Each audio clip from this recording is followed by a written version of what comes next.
Live from Fargo and serving you on TV, online, and on the go. This is Valley News Live at 5.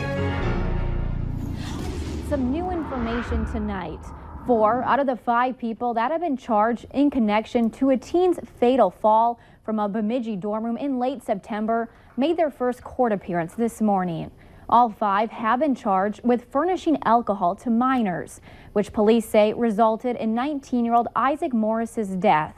Valley News Team's Maddie Gelseth tells us what happened in court today. Jack Matheson, Aaron Troublehorn, Zachary Morris, and Jordan Swan sat quietly, patiently waiting for their names to be called to figure out when they'll be back in court. After each person was called, the judge ordered them to all appear back in court on January 16th for an omnibus hearing. 2 individuals, Matheson and Morris, already had an attorney representing them, while Troublehorn has one representing him that wasn't at this hearing, and Swan is making attempts for an attorney. This initial appearance is in regards to when 19-year-old Isaac Morris fell from a 7-story window of Tamarack Hall after consuming alcohol at a party off campus. The Beltrami County attorney says Morris got dropped off at Tamarack Hall after the house party, and he was staying there with a friend. Those facts aren't part of the charges here today. The charges here today are the simple furnishing alcohol to a minor. The maintenance man of Tamarack Hall told me the windows of the dorm are pretty secure, only opening up halfway. It would take some effort to have to exit that window more than normal. Price says he believes it was an accident, a tragic one at that. And I'm sure he did not know what floor he was on, did not realize. I think he was trying to stay away from the cops because he was underage. Bemidji State University said they've hired an extra counselor because there's been an increase in students needing support. BSU also said they can't tell me if the university is taking extra precautionary measures to prevent this from happening again. But they did say campus security has not hired any additional help. In Bemidji, Maddie Gelseth, Valley News Live. Stay with us here on Valley News Live. We'll continue to bring you updates in this case as they develop. And we saw a mix of rain and snow today, but how's your evening commute looking? Hutch is joining us now with the latest on what we can expect. Hutch? Well, we are seeing clouds and the morning showers push off into central portions of Minnesota, but behind what moved through this morning, a warm front, is a cold front, and it's on its way. We do have some heavier snow showing up on the radar just south of Winnipeg, and that extends down into the southern Missouri River Valley between Bismarck and Mobridge. That action is going to be moving through tonight. We're going to notice a wind shift. We're going to notice a chance of some mixed precipitation heading into the evening, but all areas above freezing as we head into the evening hours. The timing looks like between about 7 and 11 o'clock we'll have a mixed bag of precipitation making its way through. Some will see this change over to snow as we go through the overnight hours. It'll be very light, but watch for some slick road conditions late tonight into your morning commute for tomorrow morning. More snow in the forecast before Christmas. I'll have details on the latest on that in a few minutes. Okay, thank you, Hutch.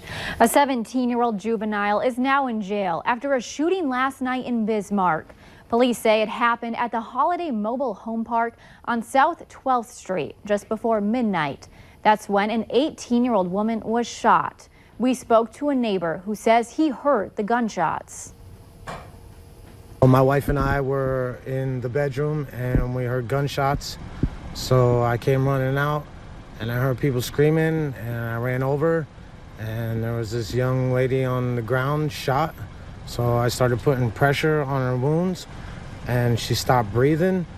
And I turned over my shoulder and I had the guy put pressure on her wounds. And I started doing CPR and thank God she started breathing again.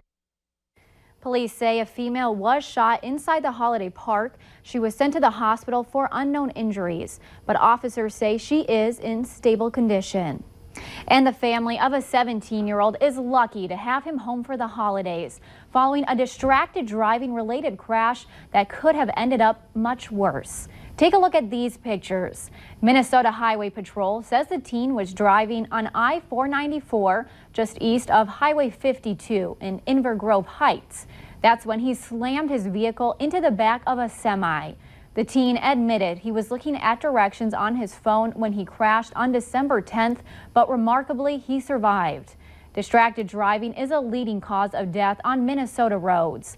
Police are asking you to put the distractions away and phones down while driving. There's a new tool that hopes to stop deadly school shootings. Today, the U.S. Department of Education released its school safety report. The report was commissioned after the tragic shooting at Marjory Stoneman Douglas High School in Parkland, Florida. Valley News Team's education reporter Veronica Marshall tells us how many of our local schools are already putting some of these recommendations into place. Veronica? Melanie, one of the first things the report says is there are always limits to what the federal government can do and that there is no one-size-fits-all answer to school violence. But it did lay out recommendations for safer schools, several of which our local schools are already doing. First up, combating cyberbullying. The report says student-led efforts are critical. Fargo and West Fargo public schools currently have online anti-bullying reporting systems for students and parents. Discovery Middle School also has a Be the Change Club, which focuses on inclusivity and has a mission to build a positive school culture. The document also touched on reporting threats or concerns about student behavior.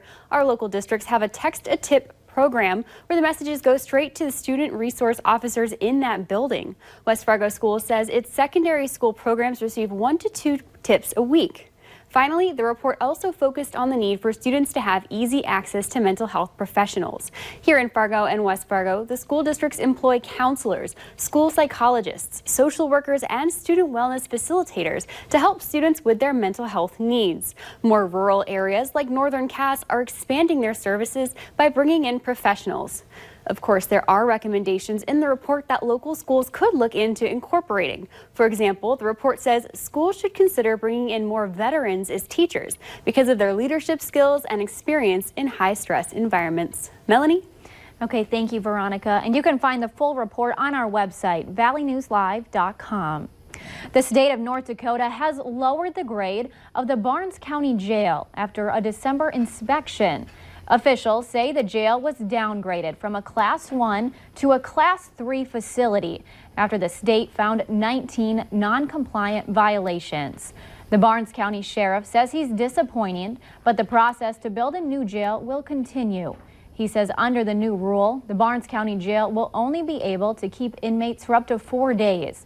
Then they'll have to be transferred to other facilities in the state. A November 2017 inspection also found multiple violations. It's called the Kettle Challenge. Firefighters, law enforcement officers, and realtors doing their part to raise money for the Salvation Army's Red Kettle campaign. The idea is to see which group can raise the most money. Together, they rang those bells for 800 hours and raised nearly $75,000. And the challenge winner is the Realtors Group for the 4th year in a row. But the real challenge lies ahead. This year's campaign has raised only a little more than half its $900,000 goal. The clock is ticking, and this year's campaign chair says the need is great, and it's time to step up. I'm going to challenge people to put in double what they would normally put in that kettle. Write some checks, have a Merry Christmas, but let's give as well as receive.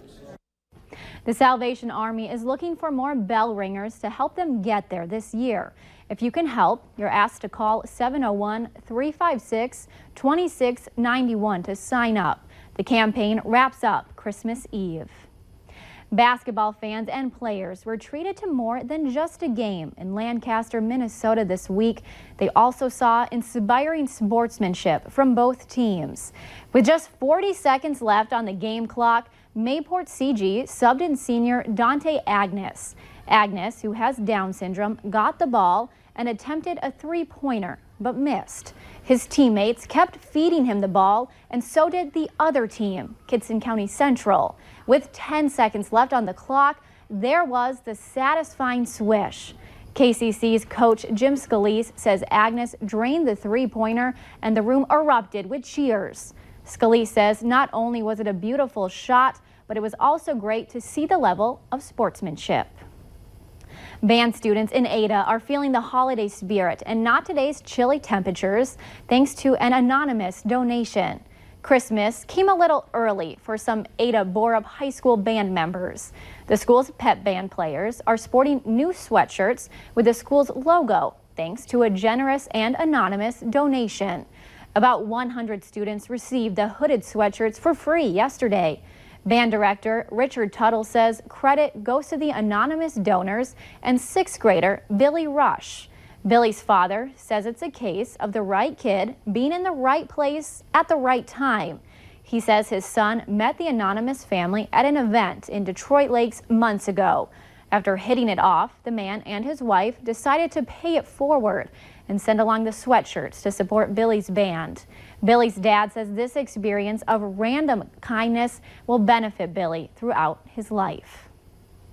Gingerbread is traditionally featured in candy houses or on cookie plates this time of year, but some elementary school students use that as their inspiration for a STEM lesson instead. 20 kindergarten students at Eagles Elementary School paired up with their 24th grade buddies. The student pairs worked in small teams to design and construct a bridge using unusual materials. I think they're just more excited about their learning and they want to be more involved in it, and it really brings out the critical thinking and the problem solving that they do together. Throughout the month of December, the kindergarten students at Eagles have been reading and listening to many storybooks involving the gingerbread man.